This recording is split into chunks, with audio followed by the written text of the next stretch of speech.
उसने भी कहा था कि बाबा जी मेरे यहाँ भी डेरा बनाओ, तो क्या? हाँ जी। महात्मा दादू कहने लगा हाँ कि उसे किसी आदमी की जरूरत नहीं, पैसे के लिए आपकी दया मेहर से सब चीज है। अर्ज ये है कि वह वहां डेरा बनाकर भाई में फंस गया है। पूज्य मस्ताना जी एक बार तो हंसे और हंसकर जोश में आकर उठकर बैठ गए कि भाई नहीं, भेड़िया नमूना जंगी है। एक आदमी बाहर का स्कूल खड़ा करके बोलता है कि उसने स्कूल खड़ा किया।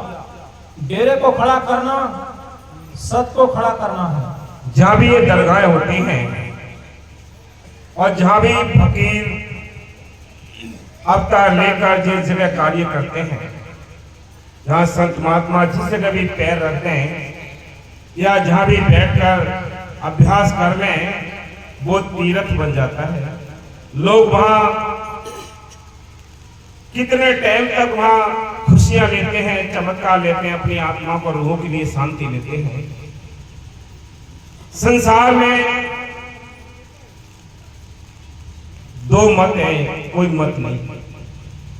एक मन मत है, एक गुर मत है। ये सारी दुनिया मन के मते चलती है। संत कहते हैं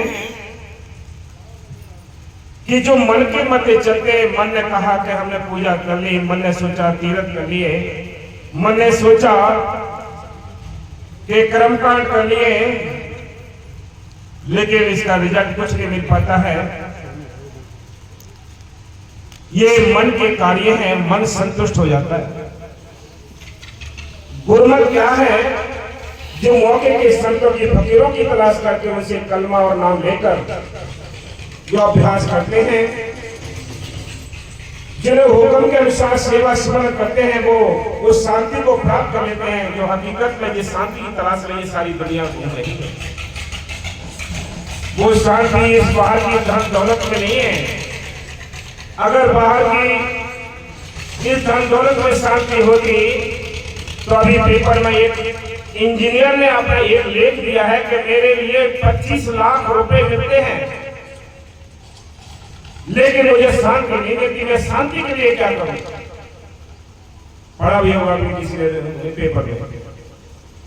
बड़े बड़े उद्योगपतियों का यही हाल है कि शांति इस धन दौलत में नहीं है। शांति तो आपके अंदर है, लेकिन वो नाम की जरिए मिलती है। नाम कहां से मिलता है?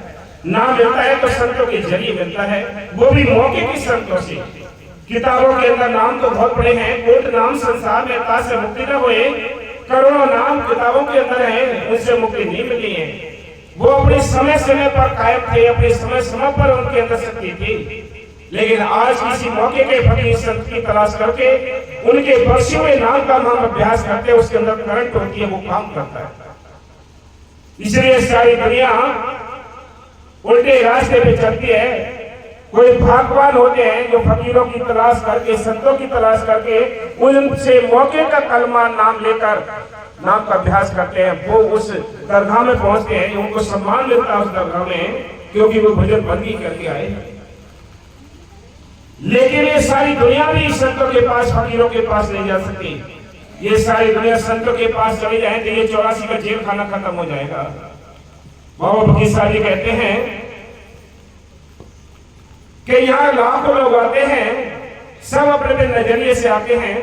कोई कुछ कहता है, कोई कुछ कहता है। कोई बिरले होते हैं जो उनकी तरफ अपनी तरफ लेकर आते हैं, वो उनसे दया लेकर जाते हैं। बाकी नाश्ता पानी लिया, लंगर खाया और चल दिए, महीने पा गए, इंतजाम कर लेते नाश्ता पानी का आश्रम में जाके, वहां से सामान ले आते हैं।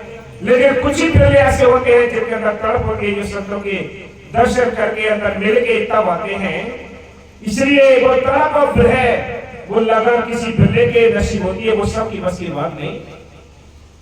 जैसे आपने देखा होगा कि जो कोई डीएम बना है, एसडीएम है, प्रधानमंत्री है, राष्ट्रपति है या मुख्यमंत्री है, सभी में उस छोटा बड़ा जो बारह खड़ी होती है वही पड़ी होगी। अभी वो 12 खड़ी पड़ी होगी उस सबने, वो छोटा बड़ा कांखा, वो उसमें उनके लिए बहुत बड़ा पहाड़ के समान दिखाई दे रहे थे अक्षर।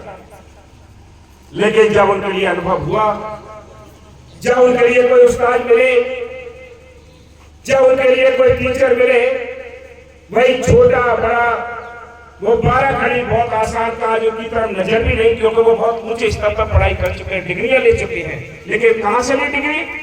उस 12 खड़ी से। इसीलिए आपने अगर संत मत में कदम रखा है तो सबसे पहला कदम है, सबसे पहला कदम है कि संतों ने लिखा है कि love is God, God is love, यानी मालिक का जो रूप है वो प्रेम है। बिना प्रेम की सीढ़ी के कोई उस मालिक के देश में नहीं जा सकता। दूसरा है कि नशे किसी प्रकार के नहीं करने, अंडे मांस मछली बुरे कर्मों से बचकर नाम जपोगे, वो सारे काम करने वाला हाजिर नाजिर जिंदा राम अंदर बैठा है, बाहर नहीं है, वो सारे काम करता है। पुराने इतिहासों को उठा के देख लीजिए, उस मालिक ने अपने भक्तों के काम किए हैं, ऐसे ऐसे काम किए कि इंसान नहीं कर सकता, ऐसे काम उस मालिक ने किए हैं। कहते हुए नंगे पैर भी आ गया, उसने बिना नमक का साग भी खा लिया, उसने साड़ियां बढ़ा दी, उसने मोहरे लौटा दी, क्यों नहीं करता है? लेकिन आज हमें विश्वास नहीं। जिनको विश्वास है वो मालिक आज भी उनके काम करता है, किसी के अंदर बैठ कर काम करता है, किसी का रूप रख के काम करता है, वो हमारे काम करके जाता है। इसलिए संत कहते हैं कि ये 84 लाख जोड़ियों में सबसे अव्वल जीवन मिला है, एक मनुष्य तन मिला है। इसमें बैठकर भी तुमने उस मालिक को नहीं जाना, उस कुदरत के लिए नहीं जाना, तो आगे गधा घोड़े कीड़े मकोड़े बनकर उसको पहचान नहीं सकते, जान नहीं सकते। आज ये चांस मिला है, 84 लाख जोड़ियों में एक अव्वल जीवन मिला है, मनुष्य तन मिला है। संत कहते हैं ये 30 लाख प्रकार के तरकत है, 27 लाख प्रकार के कीड़े मकोड़े हैं, 14 लाख प्रकार के पक्षी हैं, 9 लाख प्रकार के प्राण के जीव हैं, 4 लाख में भूत प्रेत देवी देवता मनुष्य जीवन, इस सारी जोनियों में एक अव्वल जीवन मिला है, एक मनुष्य तन मिला है। इसमें बैठकर भी आपने संतों की तलाश करके नाम लेकर अभ्यास कर लिया, भाग्यशाली हो, अपनी दरगाह पहुंच जाओगे। बाकी 84 जेल खाने में ही हमें चक्कर काटने पड़ते हैं। ये 84 की चक्कर यानी चक्की चलती है यहाँ, इसलिए संत कहते हैं हम सब यहाँ पिस रहे हैं 84 की इस काल की चक्की में, जो उस कीली से लग गए। कभी सामने लिखा है कि चाकी चाकी सब कहे, कीली कहे न कोए, जो कीली से लग गए तो बाल ना बांक होए। जो उस कीली से साइड में लग गए दाने, उनका कभी आटा नहीं बनता, लेकिन जो उस कीली से बिखर गए उनका आटा बनना है। ये 84 की चक्की है जो हमेशा चलती रहती है। इसमें भगवान होते जो मालिक से, उस कुदरत से, उस कीली से यानी लगकर अपने आप को जन्म सफर कर लेते हैं, अपने आप को यानी मालिक की दरगाह में पहुंचा देते हैं। बाकी सबका 84 की चक्की में आटा बनता रहेगा और बनता रहा है। हाँ जी, ये सतगुरु के किसी बहादुर बच्चे का काम है। ये दरगाह बनाना, आश्रम बनाना, डेरे बनाना ये आसान नहीं है। ये उस मालिक का हुक्म होता है, उसकी दया होती है, तब ये स्थान बनते हैं। सारी दुनिया से तो बना ले, बड़े बड़े उद्योगपति बना ले, उनपे बहुत बड़ा पैसा पड़ा है, वो बना लेने के लिए किसी के बस की बात नहीं। ये हुक्म के खेल। हम कहे कि हमारी भी कोई ताकत नहीं, वो मालिक आप किसके अंदर बैठकर काम करता है। हाँ जी, काल तो कहता है हाँ कि वह खड़ा नहीं होने देगा, ये झंडा खड़ा नहीं होने देगा। लेकिन सतगुरु की दयाल क्या कहते हैं? हाँ जी, दयाल का अखाड़ा क्यों लगे? हाँ, सतगुरु का बच्चा कहता है कि लगे, तू फिक्र ना कर। जैसे एक बार 20 उंगल का बादल पड़ता है तो घास हरा हो जाता है, जब मुड़ के बारिश ना हो तो फिर सूख जाता है। देखो मालिक की महर से बड़ी कीमती बात समझना, जिस हम देश में रहते हैं ये शैतान की नगरी है, काल की नगरी है, यहाँ कोई भी जीव सुखी नहीं है। और वो कभी नहीं चाहता है कि कोई भजन स्मरण कर ले, कोई सेवा कर ले। वो पल पर हमारी ओर निगरानी की है कि कब कमजोरी हो हम इसको अपने कब्जे में लें। आपने देखा होगा कि कभी कैसे प्रेमी होते हैं, कभी वही प्रेमी यानी जान देने के लिए तैयार होते हैं, तो कभी वही प्रेमी जान लेने के लिए तैयार हो जाते हैं। ये खेल किसका है? काल का है। जरा भी कमजोरी होते वो हमला कर देता है। जहां सत्य खड़ा होता है तो असत्य के भी झंडे गड़ने शुरू हो जाते हैं। लेकिन बिना हुक्म के कहीं कुछ नहीं होना है। हमारे अगर चुटराई ने काम नहीं करना है, मालिक की दया ने, उसकी बख्शिश ने काम करना है, और कोई ताकत नहीं। हाँ जी। तो फिर दोबारा 20 उंगल बारिश पड़े तो दोबारा हरा हो जाता है। इसी तरह जब सत्संग रखेंगे या दूसरी ताकत हमारे बाद वह जाएगी और प्रेम का बादल बरसेगा तो सब हरे हो जाएंगे। तू फिक्र ना कर, जिस दिन सतगुरु को मंजूर होगा सब गांव को नचाएगा। वहां पर जितने जीव रास्ता लेंगे उनकी 84 कट्टी जाएगी, उसका फल तुमको मिलेगा।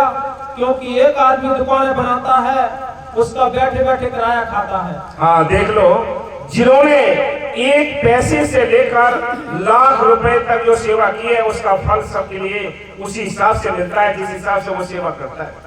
ये व्यर्थ नहीं जाता है, ये याद रखना। लेकिन हमारी जो सेवा है वो सही जगह लगी होनी चाहिए, ये ध्यान रखना कि ऐसे ना हो कि हमारी जो की हुई सेवा है तन मन धन की, उसका कहीं दुरुपयोग होता हो। ऐसी सेवा या करने से कोई लाभ नहीं होता है। इसलिए संत कहते हैं, बाबा मस्ताई का ये वचन है, वो कहते हैं कि जैसे कोई दुकानें बनाता है, उस दुकानों का किराया बैठे बैठे खाता है, ऐसी जो सेवा करने वाले होते हैं उनको इसका इजाना मिलता रहता है। जुमो जुग जब तक ये आश्रम रहेगा, जब तक ये दरगाहें रहती हैं, तब तक ये लाभ उनको मिलता रहता है। यहाँ भजन स्मरण संगत करती रहेगी, उनको 10वां हिस्सा करके मिलता रहेगा। ये सेवा के फल है। हाँ जी, उसका फल तुमको मिलेगा। हाँ। क्योंकि एक आदमी दुकानें बनाता है, उसका बैठे बैठे किराया खाता है। हाँ। इसी तरह भजन का किराया मिलता है, उसका अभियान मिलता है। महात्मा चरणदास जी फरमाते हैं, औरन को उपदेश कर भजन करे निष्काम, चरणदास जी कहते हैं पहुंचे हर के धाम। ये भी बहुत कीमती बात समझ लेना, सुन लेना कान खोल के, कि खुद नहीं करता हो और दूसरे को करते हुए को रोकता हो तो उससे ज्यादा महापापी कोई नहीं होगा, सिर पे गुनाह चढ़ा लेगा। लेकिन संतों ने लिखा है, खुद करे और को करावे, दोनों का फल भी पावे। कि खुद करो, दूसरों को भी हिम्मत और बल बख्शो कि परमात्मा का काम करो, भजन सुमरन करो, क्लास लगाओ, सेवा करो, दूसरों को सहारा दो, इसका फल भी आपको मिलेगा। हाँ जी।